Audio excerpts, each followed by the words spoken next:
A gente entender um pouquinho melhor a reação do mercado, essa possibilidade de privatização, descapitalização da Petrobras, nós vamos conversar com o especialista em renda variável da Valor Investimentos, Romero Oliveira. Romero, bom dia, obrigado pela entrevista aqui para a CNN. Bom dia, Colombo, tudo bem? Romero, sem entrar no mérito aqui se a privatização seria boa ou não para a Petrobras, prós e contras, nós estamos a menos de um ano para a eleição do ano que vem. O presidente da República enfrenta um momento delicado do ponto de vista econômico, consequentemente do ponto de vista popular também. O ministro da Economia, idem, enfrentando problemas dentro do próprio governo, né? Com uma ala política estimulando que o teto de gastos fosse furado, como foi. Até que ponto a gente tem de acreditar nessa possibilidade da privatização de uma empresa como a Petrobras, privatização que tem de ser aprovada por um Congresso Nacional? É isso mesmo ou não? Essa é exatamente a pergunta que o mercado está se fazendo nesse momento, né?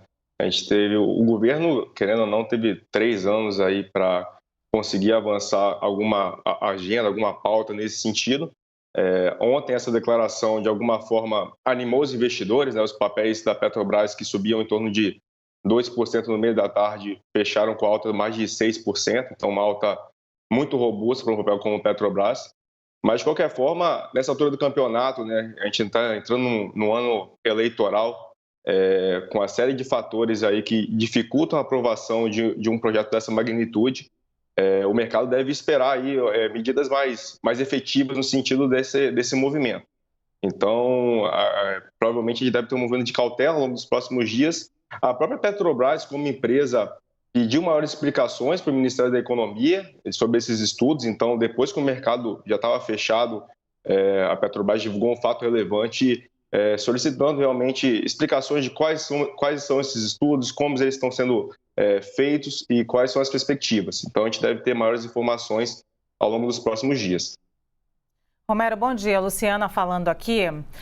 Eu queria saber as perspectivas em relação, jogar um pouco de luz em relação a essa desestatização ou privatização da Petrobras.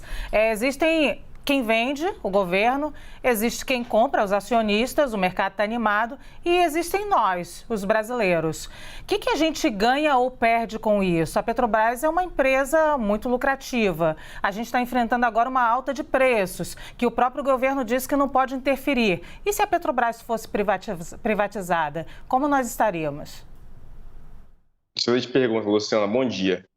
Realmente, a Petrobras ela desempenha um papel importante no mercado brasileiro de combustíveis. Apesar de ter esse papel importante, quando você tem uma estatal que controla toda a cadeia de suprimentos do setor de petróleo, acaba que o setor se torna menos eficiente e com a privatização da Petrobras, a gente conseguiria um aumento de eficiência do setor, reduzindo o custo para o próprio consumidor. A questão de preço de barril de petróleo, dólar, que acaba influenciando o preço de combustível, é algo fora do controle da empresa, ou seja, estatal ou privatizada, né? Ela não teria como manter um preço de petróleo mais baixo do que é negociado no mercado. Ela teria que ter prejuízo. Então, algo que aconteceu durante o governo Dilma, né? A Petrobras não conseguia repassar o preço negociado no mercado internacional. E o que aconteceu é que a empresa chegou a um nível de endividamento extremamente alto. Então, não é sustentável para uma empresa manter um preço fora do que é negociado pelo mercado.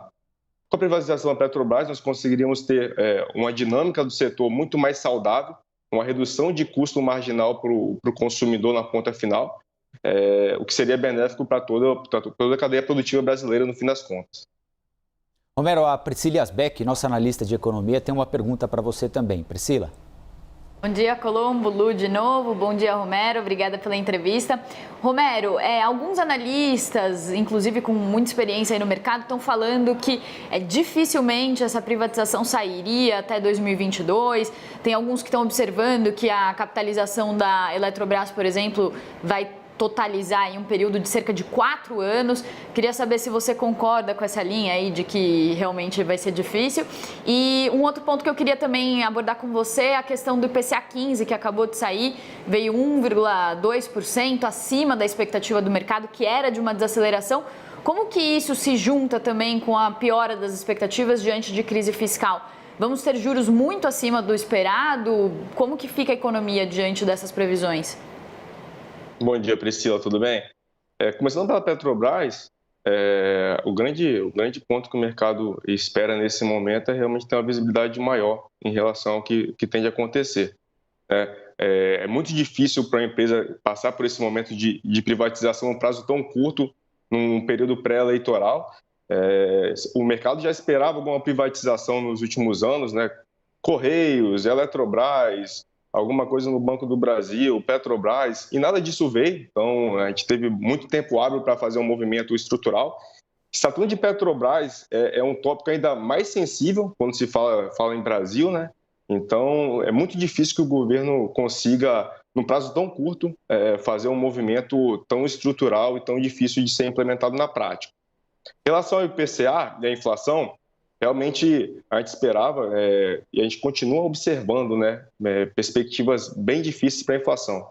A gente tem uma crise hídrica que continua impactando o preço de energia, o dólar continua se apreciando, então depois da última semana, né, a gente teve um movimento bastante forte no dólar, e além disso o preço de combustível também continua se apreciando lá fora. O barril de petróleo já negocia patamares acima de $80 o barril. Então, a perspectiva para a inflação continua bastante difícil, acima do esperado nesse momento, o que corrobora uma visão mais agressiva para a reunião do Copom amanhã. Então, o Banco Central deve acelerar os juros mais rápido que o mercado esperava inicialmente. E para somar toda essa tempestade perfeita, a gente tem a questão fiscal, que aumenta a percepção de risco Brasil. Então, nesse momento, o que a gente vem observando é que os agentes de mercado começam a revisar suas projeções de juros. Então, eu lembro que no começo do ano o mercado esperava uma Selic em torno de 5%, 6% para o final desse ano, e agora o mercado já revisa suas projeções para em torno de 9,5% e talvez chegando a 10,5% já no começo do ano que vem. Então, tudo isso corrobora uma visão um pouco mais difícil para o ano que vem, né? Juros mais altos, a gente tem impacto direto na atividade econômica.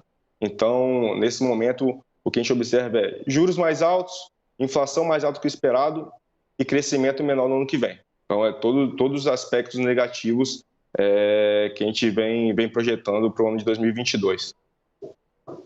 A gente conversou com o Romero Oliveira, que é especialista em renda variável da Valor Investimentos. Romero, muito obrigada por esses esclarecimentos aqui na CNN. Obrigado, bom dia.